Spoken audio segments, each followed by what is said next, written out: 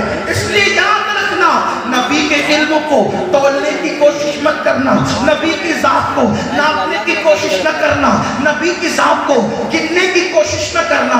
وہ ذات ایسی ذات ہے جنہوں نے انہیں دیکھا ہے، دیکھنے والے کہتے ہیں، دیکھنے والے کہتے ہیں حسان بن ثابت کی شکل میں وَأَحْسَنُ مِنْكَ لَمْ تَرَ قَطُّ عَيْنِي وَأَجْمَلُ مِنْكَ لَمْ تَلِدِ النِّسَاءُ خُلِقْتَ مُبَرَّأً مِنْ كُلِّ عَيْبٍ كَأَنَّكَ قَدْ خُلِقْتَ كَمَا تَشَاءُ۔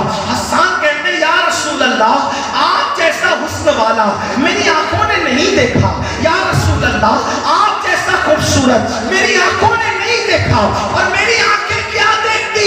آپ جیسا حسن والا کسی ماں نے پیدا ہی نہیں کیا۔ اور حسان کہتے ہیں یا رسول اللہ جیسا آپ بننا چاہتے تھے گویا اللہ نے آپ کو آپ کی مرضی کے مطابق پیدا کیا۔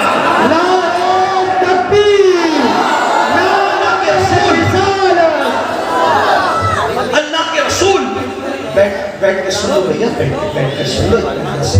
دیکھو میں نے پہلے بھی کہا تھا، چند دنوں پہلے یہاں ایک محفل میں تھی، آپ لوگ کہ ہمیں نذرانہ دیتے ہیں، میں غرور اور گھمنڈ کی وجہ سے منع نہیں کرتا، مگر میں ایک بات آپ سے کہتا ہوں توجہ کریں سب جو حدیث پاک کا مفہوم ہے کہ اگر کوئی کسی کو نذر دے، ہدیہ دے، اگرچہ کھجوری دے اس کو چاہیے کہ وہ قبول کر لے، منع نہ کرے، کیونکہ اگر کوئی ہدیہ دے اور کوئی انکار کرے گھمنڈ کی غرور کی وجہ سے تو فرمایا گیا جو ہدیے کا انکار کرے گا اللہ اس پر ایک دن ایسا لائے گا کہ وہ مانگے گا تو بھی لوگ اس کو نہیں دیں گے۔ اس لیے میں انکار نہیں کر رہا ہوں، لیکن اس وقت سب سے بڑا ہدیہ آپ کی طرف سے میرے لیے یہ ہے کہ آپ میری گفتگو سن لیں۔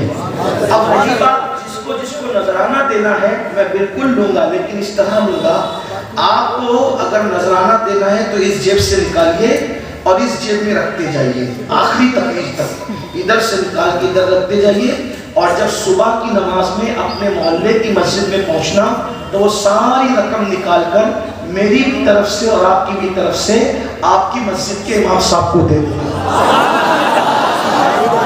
ٹھیک ہے؟ آپ یہ کریں گے انشاءاللہ۔ اب آپ کو جو بھی میرا جملہ اچھا لگے ادھر سے نکال کے اس جیب سے نکال کے اس جیب میں ڈالنا ہے، اور وہ لے جا کر دینا ہے جس کو اپنی مسجد کے امام کو تو نہیں دیتے، جو مہینہ بھر آپ کی خدمت کرتا ہے نہیں دیتے، جس نے آپ کے ابا کا نکاح پڑھا کر آپ کی امی کو آپ کے ابا کے لیے حلال ہونے کا ذریعہ بنا، جس نے آپ کی کان میں اذان پڑھی، مرنے کے بعد جو آپ کا جنازہ ہی پڑے گا اس امام کا خیال نہیں کرتے۔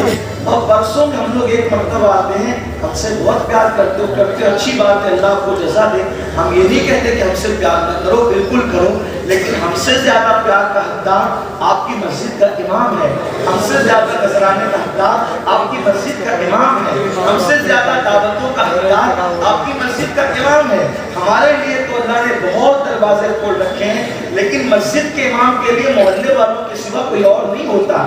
اللہ رسول کا کرم ہے، ہمارے لیے اللہ نے بہت دروازے کھول رکھے ہیں، اللہ کا شکر ہے، اور اس سے ہم نعمتوں کے زوال سے اللہ کی پناہ مانگتے ہیں۔ لیکن آپ کو آج یہ کرنا ہے، مگر میں جانتا ہوں تم نہیں کرو گے، یہ بھی کہتا ہوں نہیں کرو گے، کیونکہ یہاں سب ایسے نہیں ہوتے، کیونکہ یہاں آپ ویڈیو میں نظر آؤ گے کہ بڑا سخی تعمیر القادری کو بار بار کچھ دے رہا تھا، لیکن وہاں تو اللہ کے سوا کسی نے دیکھنا نہیں ہے۔ بات یہ ہے ہم پبلک کو تو دکھانے کے لیے بہت کچھ کرتے ہیں، لیکن جس سے جنت لینا ہے اس کو دکھانے کے لیے کیا کرتے ہیں؟ اس لیے میری گزارش ہے تھوڑا ذرا کچھ اس کے لیے بھی کریں، بلکہ سب اسی کے لیے کریں تو یہاں بھی کامیاب ہو وہاں بھی کامیاب۔ یاد رکھنا میرے آقا سے کہوایا گیا وَمَحْيَايَ وَمَمَاتِي لِلَّهِ رَبِّ الْعَالَمِينَ، محبوب کہہ دیجئے کہ میرا جینا بھی تیرے لیے، میرا مرنا بھی تیرے لیے، جینا مرنا سب کچھ اللہ کے لیے ہے۔ اب آپ کی میں توجہ چاہتا ہوں، مجمع بہت بڑا ہے، ایک بار پھر سے درود شریف پڑھے تو ہزاروں کی درود حضور کی بارگاہ میں پہنچ جائے گا۔ محمد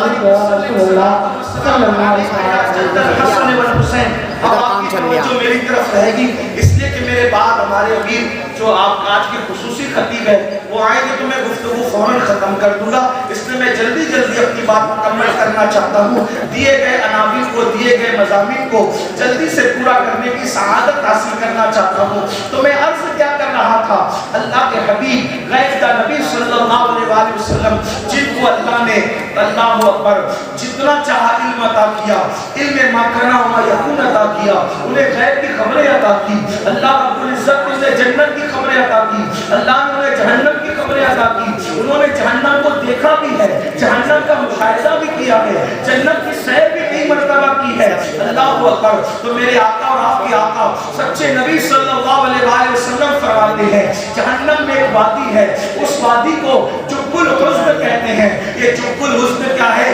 جب کا مطلب ہوتا ہے کنواں اور حزن کا مطلب ہوتا ہے غم، یعنی جہنم کے اندر ایک کنواں ہے جس کو غم کا کنواں کہتے ہیں، اور وہ غم کا کنواں کیا ہے میرے بھائیو؟